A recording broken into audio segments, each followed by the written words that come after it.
estás por teléfono y va a salir mejor el audio. Continuamos con tu exposición. Bueno, no sé hasta dónde me llegaron a escuchar, pero... Se escuchó entrecortado. Ok. No, decía que el Estado se retiró de programas que eran muy importantes para las mujeres.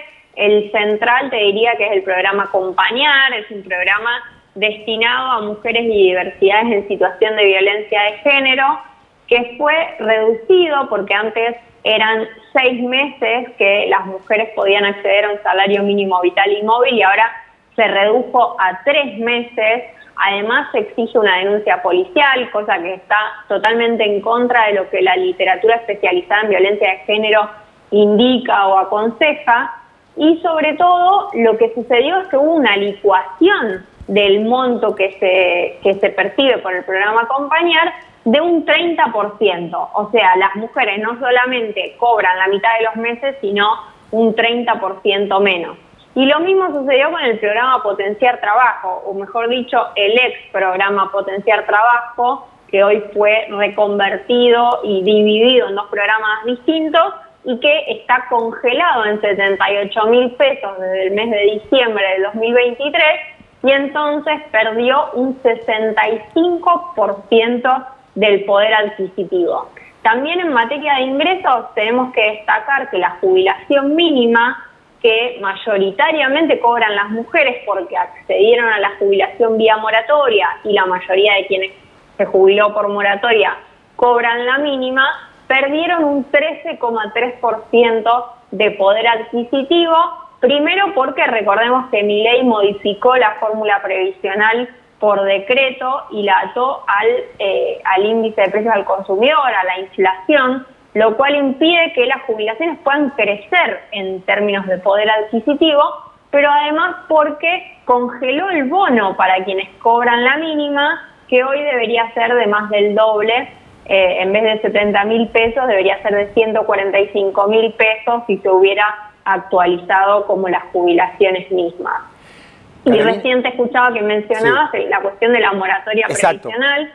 Muy importante, en 2 semanas vence la moratoria previsional que le permitió jubilarse a cientos de miles de mujeres y que hacia adelante, como efectivamente no va a haber más moratoria previsional, solo 1 de cada 10 mujeres va a poder jubilarse. Y el resto de las mujeres van a tener que esperar mínimo 5 años más para poder acceder a lo que es una PUAM, la prestación universal para el adulto mayor, que es un 80% de la jubilación mínima, que como decía recién, las mujeres en vez de a los 60 como la jubilación pueden acceder recién a los 65 y además no es pensionable. Con lo cual, si la mujer, por ejemplo, cobra una pensión por el fallecimiento del cónyuge, no va a poder acceder a la PUAM, mientras que sí podía acceder a jubilarse. O sea, hay una distancia fenomenal entre la jubilación y la PUAM, que no es solamente una cuestión de monto.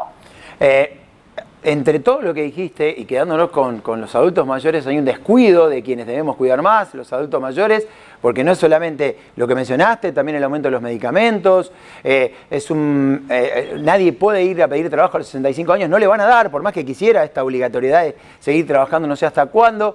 Los números no ayudan y me parece que el panorama tampoco. Yo leía hoy algunos números de la Argentina, tiene cada 12 meses consecutivos la baja del consumo en supermercados y es un récord histórico para este gobierno. Cuando vamos a comprar, cada vez compramos menos.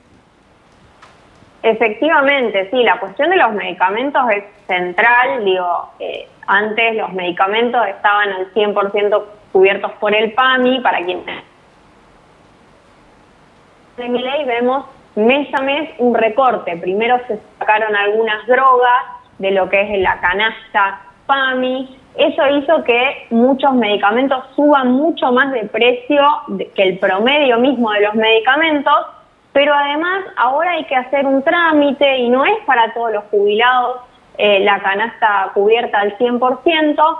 Entonces se combinan las dos cosas, no solo el PAMI cubre menos medicamentos, sino que los jubilados a la hora de ir a pagar esos medicamentos que ya no están cubiertos, pagan precios siderales. Digo, lo que es los medicamentos de la canasta PAMI aumentaron 360% desde que asumió Milei, porque también el Estado se retiró de esa mesa de negociación, que digo, a ver, el PAMI es el principal comprador de medicamentos del país, con lo cual imagínense que la capacidad de negociar precios con los laboratorios era enorme. Bueno, el Estado abandonó esa posibilidad que tenía y que hizo que los 4 años del gobierno anterior los medicamentos subieron menos que la inflación general. ¿Por qué? Porque el PAMI estaba ahí sentado negociando con los laboratorios.